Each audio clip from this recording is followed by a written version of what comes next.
Welcome to today's episode of the Agency Accelerator Podcast. I am really excited to have with me today Jim James, who runs EASTWEST PR. Now, the interesting thing is that he is based in the UK, but serves companies in Asia. So we talk about how he makes that remote model work and why he is a big fan of virtualizing agencies and moving to an Uber model.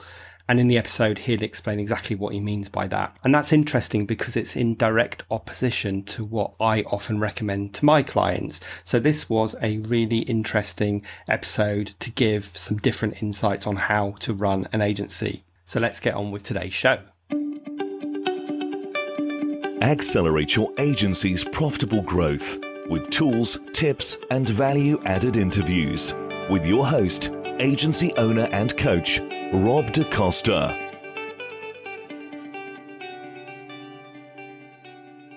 Okay, so on today's episode of the Agency Accelerator Podcast, I'm really happy to have Jim James with me. Now, Jim's been working in marketing just about as long as I have as well. We both go back to the 90s. Jim runs a PR company called EASTWEST, and they provide communications to help companies in Asia get noticed. Now, the interesting thing about that is that Jim is currently based in the UK, but he founded the agency in Singapore and then moved on to China to open offices. So welcome, Jim, to the podcast. Is there anything else you would like to add about your journey? Rob, thank you. First of all, I'm really delighted and grateful to be on the show with you. I'm a listener and a real fan. We've both got parallel paths. I think the only thing is that over 25 years, I've set up businesses on 3 continents, and I've run public relations companies, but I've also built other companies, including importing Morgan sports cars to China. So I've been on the client side and also on the agency side for over 25 years. And what made you move around? What made you move from Singapore to China and then back to the UK? Well, Rob, you remember back in 1990, we were seeing adverts of the 3 million people unemployed on the billboards under Thatcher and the Saatchi brothers. So I went to Singapore to manage trade shows for a client in the music technology business in 92 and was just infected by the excitement and the energy of Asia. So 94, 95, I decided that I would sell up from my job and moved to Singapore with a couple of suitcases and a borrowed laptop and started EASTWEST Public Relations so that I could really take advantage of the growing desire for companies to sell goods and services into Asia. And at the time, there were almost no public relations agencies in Asia. So just the timing was great for me as an individual, young 27-year-old, and Asia, really the beginnings of the wonderful 90s. In the current environment, it's kind of emphasized that we can work remotely and it doesn't actually matter where we're based. But if you're working internationally, how do you build relationships remotely? And how do you deal with some of the nuances and the differences between business practices and the culture between countries as well? Well, Rob, I think first of all, how we build relationships as an agency is how we add value to the client. I think proximity and personality are less important than adding value with every communication. If we position ourselves as trusted advisors and the eyes and the ears and the operations that the client can't have, then I think that we can build a relationship based on, if you like, need rather than on emotion. So first of all, what I do is I work on ensuring that everything I do for a company, everything from the moment I had them as a prospect through to delivering, I keep them engaged in the work we're doing. So, for example, I have a podcast, Speak PR. I have a weekly newsletter called Cognition. But I'll also find news and information, for example, about a trade show or an editorial opportunity or a change in regulations, and I'll send that to people. So I think that the key part of building a relationship is about demonstrating value, because actually I'm not looking for friends, and frankly, nor are they. They're looking for someone to solve a problem. And I don't think that I have to be in the room with them in order to do that. Okay, fair enough. And I know you work in PR, so how do you go about building those relationships with journalists? Because I imagine that must be quite different to building relationships with a London journalist than a Chinese one or one in Singapore. Okay, so now we move on to, if you like, the international dimension. And I've been, lucky enough to have lived and worked in Singapore. I then set up the company in Beijing in 2006. I set up a company in India in 2009 in Bangalore. And on any given day, EASTWEST PR will do work across Asia, Indonesia, Philippines, Thailand, Japan, China, South Korea. Actually, all journalists want the same thing. They all want a great story for their readers. So I think what we have to start with is the content that we're going to give the media. I think, by the way, this is just the same if we work in advertising. My first job out of university was in an ad agency, for example. We have to be looking at what the client or the media, the audience, is looking for and where they are in that journey. So first of all, I start with, what is going to be of interest. So that's where it does become more specific according to the context. So obviously the Japanese media have got Japan interested stories and the Chinese have got Chinese interested stories and so on. But then also each culture will have its own perspectives on non-context specific ideas. So for example, how Japan deals with the environment and environmental legislation is quite different to how Singapore deals with it because they have a different history and they have a different geography and so on. So I think the real key to international public relations is about being sensitive to the local requirements. Then when it comes to dealing with the individuals, they all have very different personalities. If there is a common theme amongst all Asian media, it's a desire to learn. And the Asian media are always very well prepped when they come for media interviews and for press briefings. They like to know what's going on. You find this especially with the Chinese, the Japanese, and they see it really as a profession.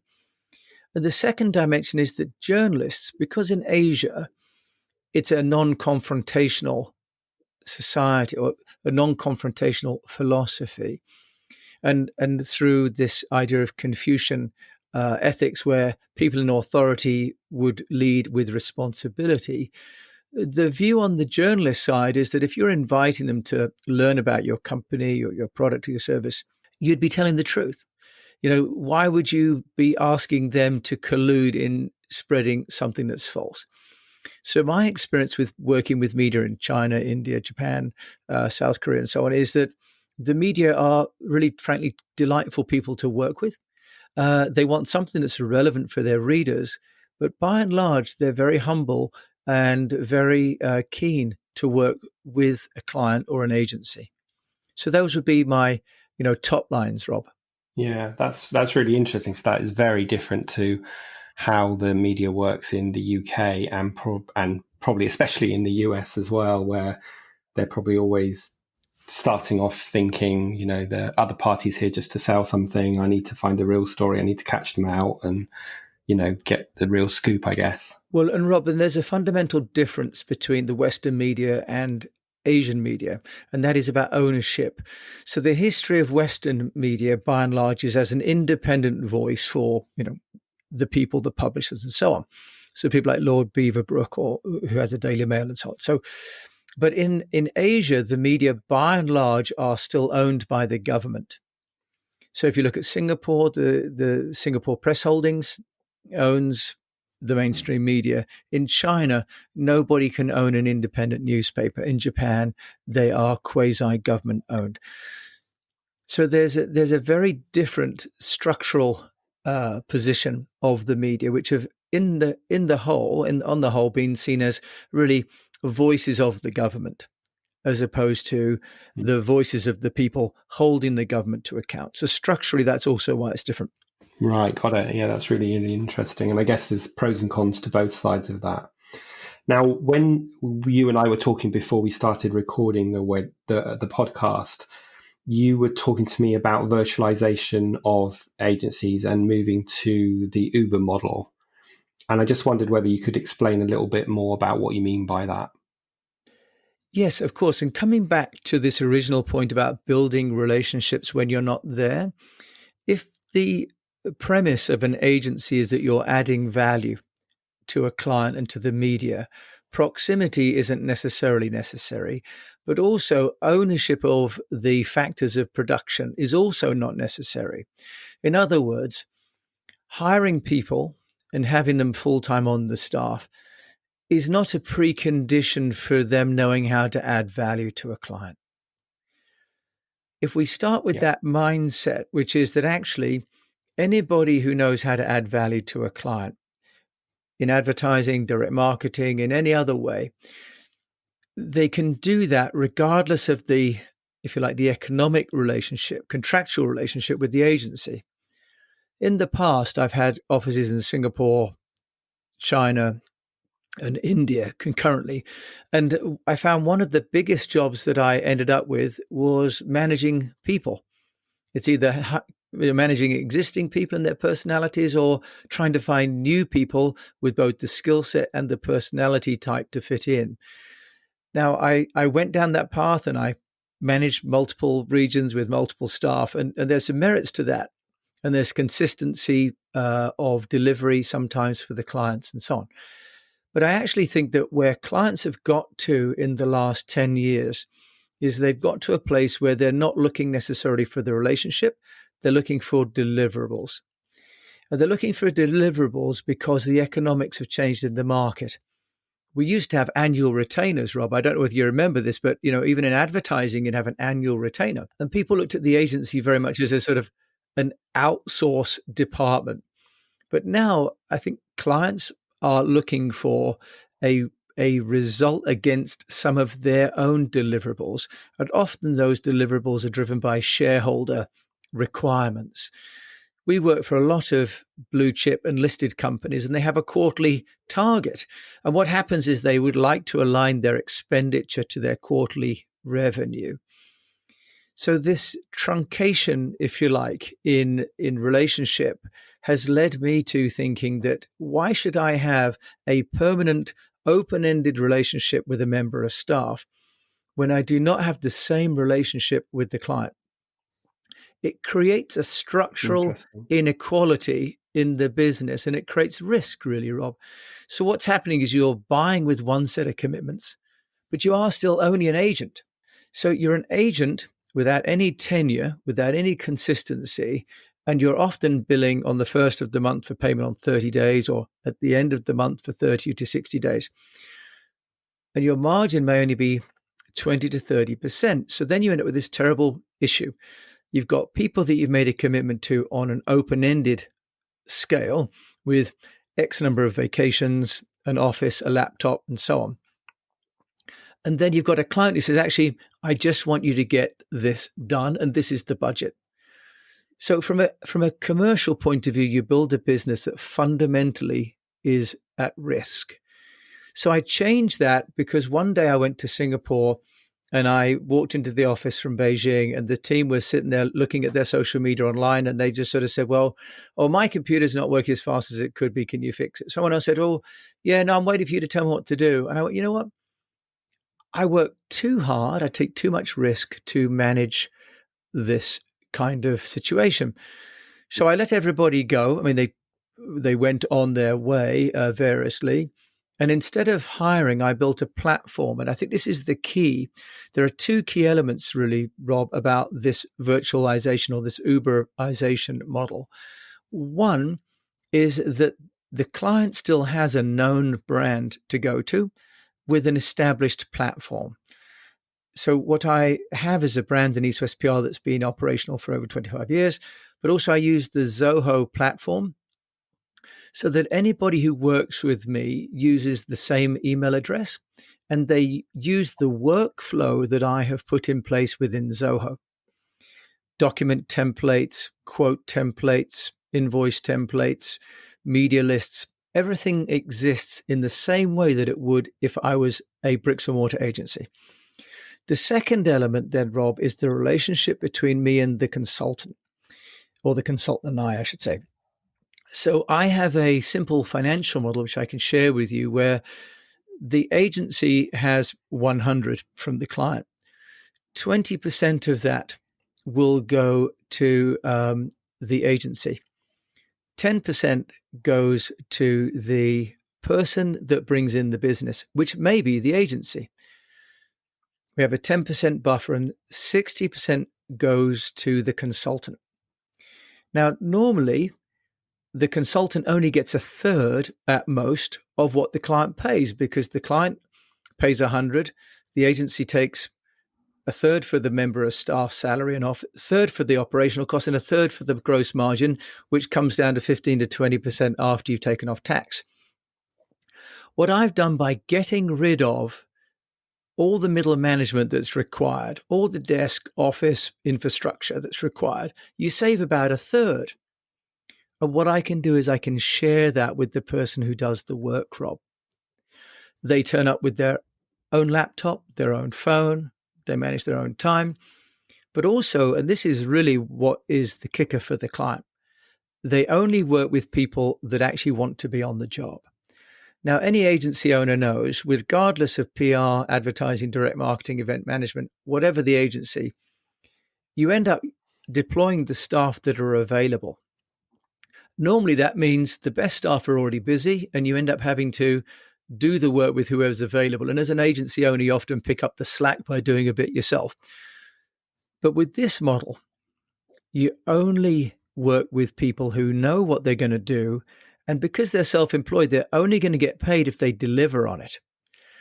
And it also means I've got an amazing amount of freedom, Rob, to choose the consultant that's best for the job. So Uberization, or just like the Airbnb model, means that as a company, I no longer carry risk, but as a consultant, they earn what they want to earn and when they want to earn it, and the client gets the best person for the job. So I think all three stakeholders will get something from this new model.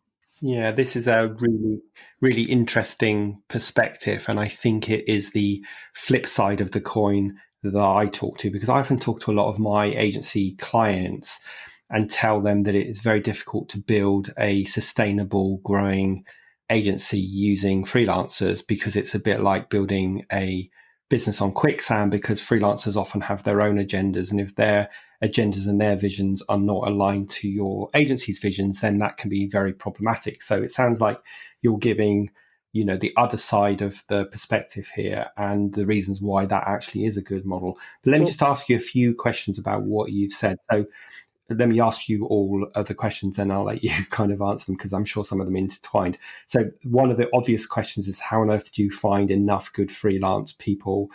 And how do you make sure that they can deliver to the quality and the consistency that EastWest PR promises their clients? And how do you deal with changes of personnel on an account? So if, one of your clients has got used to freelancer Fred working, and then Fred decides he's going to do something else, you've got that typical scenario that a lot of agencies struggle with, which is how to manage changes of personnel. So I'm just interested to hear your perspective on those sort of things. Sure. I think, first of all, just to address that issue about the vision of the agency, I think one has to look at what is the purpose of the agency, Rob, as well. Because if the vision of the agency is to build something, what are you doing that for? Now, if you're building it as a vehicle to make money, then the agency may or may not be lots of people, because my experience is that when I've had 35 staff, I make less cash in my personal bank account than when I have no staff, because the overheads are so great. So first of all, I think if we look at what a business is, it's there to create income for the shareholders. And my premise is that you can do that without a large number of staff. Now, do you build the same kind of creativity and culture? I would argue that actually you can do. You mentioned three areas there. One is finding people. Second is consistency of delivery. And the third is personnel change.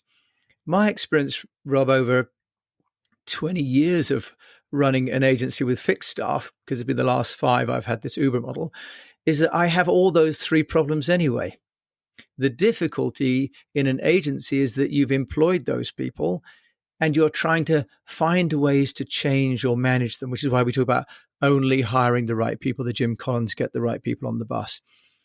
So I don't think that consistency and continuity are hallmarks of an agency. I think they are just part of any business. How can you deal with that if you're running what I would call as a virtual agency? And I call it an on-demand agency.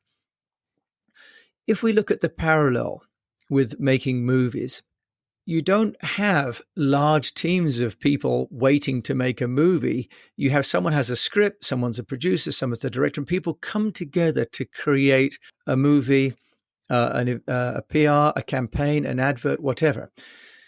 The key to this then is to find people that have got credibility and credentials already. And I do that by a couple of ways. One is a lot of the people who work with me now are former members of staff. The second is that it's very easy to check people's bios out now. If you look at, Upwork, Fiverr, there's like the PR cavalry. One of the amazing aspects of sort of the digital footprint we all leave behind is with a small amount of investigation, you can find out if someone's any good or not. And the irony of this really is, Rob, that if someone's being cosseted inside an agency, they could be rubbish and you don't know it because actually what they do doesn't get published. Freelancers are constantly looking for work. So they're constantly getting reviews. And if you look at Upwork, all those people have got testimonials. It's actually much safer, ironically enough, to be finding people. The second is about consistency. So this is where the methodologies and the processes come in place. And if you look at McDonald's, or Starbucks, these are franchises, Rob. These are not full-time members of staff working for McDonald's Inc. Subway sandwiches. Now, you may say, well, how does that relate to the sort of rarefied world of professionals? It's about having some processes. So we have a 5-stage methodology, and we've now put that into the format of the Speak PR process. And actually, the value of a business, Rob, is the process by which it delivers to customers and the money it makes from that process. So I think that's the second part, is about creating a process and ensuring everyone follows that by, for example, using common email addresses, using shared work groups, having communication is often the key part. So using, for example, Slack or Asana, right? The third you mentioned is about personnel and the sort of transitory nature of personnel. My experience, and you tell me if you've got a different experience, Robert, and I don't think I was a horrible boss. Some people said I was good, some didn't. But, people move on when they're ready. I had people that I would take great care of, but then they found a boyfriend, or they got married and their wife wanted to move. People don't stay in the same place. And the only people that do are the business owners, and everyone else is passing through. So what I do is I make sure with the consultant that's going to take the job that they're committed to delivering for the duration of the agreement. And if they're not willing to commit to the duration of the agreement, because remember, Rob, I'm getting the agreement with the client first. So if I know I've got a 3-month, 6-month, 12-month engagement with the client, the conversation I have with the consultant needs to be on the same terms. And if it's on the same terms with some penalties for people not keeping to those and some upsides for doing so, I've reduced my commercial risk. Yeah, it's really interesting. And as I say, it really is giving the other side of the coin about this. And I guess the key point you're making is to have the platforms in place to enable you to manage people remotely, enable you to create a consistent experience for the customer and all that stuff. And I guess if you can do that and you can find the people, because of course that's always been the challenge, I guess, whether it's a freelancer or an in-house person, is just finding quality people. But if you can do that, it sounds like you're making it really work for you. No, well, the one thing I was going to say is that I actually think that now it's becoming harder to find full-time in-house people than to find well-qualified freelancers. And especially in light of COVID, I think we're going to see a growing number of people who need to work from a remote location who don't want a permanent full-time role. So I actually think that things have changed, and I think it's going to be easier to find high-quality senior people than ever before. Yeah, for sure. I think at long last, after a long time, it's become an employer's marketplace. Listen, Jim, we could talk for ages about this, and there's lots more stuff we could cover on this topic, but I'm conscious of trying to keep the podcast within our 30 minutes goal. So let me ask you the last question that I ask all of my guests, and that is, if you could go back in time, back to the 1990s, and give that young Jim who's just starting out in business one piece of advice, what would it be? I would give myself the advice that I took, which is to get a customer first. A business doesn't exist without a customer. It's a vanity project otherwise. The first thing I did before I went to Asia was I got a customer. And that is the advice I'd give myself and anybody looking to start a business, because without a customer, you just got an idea. That's very true. That's really good, actually. And I haven't had that piece of advice before. I think a lot of the time my guests give kind of similar advice to each other, but I haven't had that one before. Really? So thank you for that. That's a really good piece of pragmatic advice. I think a lot of times people give advice to do with, their mindset or their self-esteem or their belief or that kind of stuff, which is fair enough, because obviously of course. But that your advice is very practical. Let me just ask you one more question. If people want to find out more about you and about EASTWEST PR, where would they go? They could just come to our website, eastwestpr.com. Brilliant. Okay, that's nice and simple.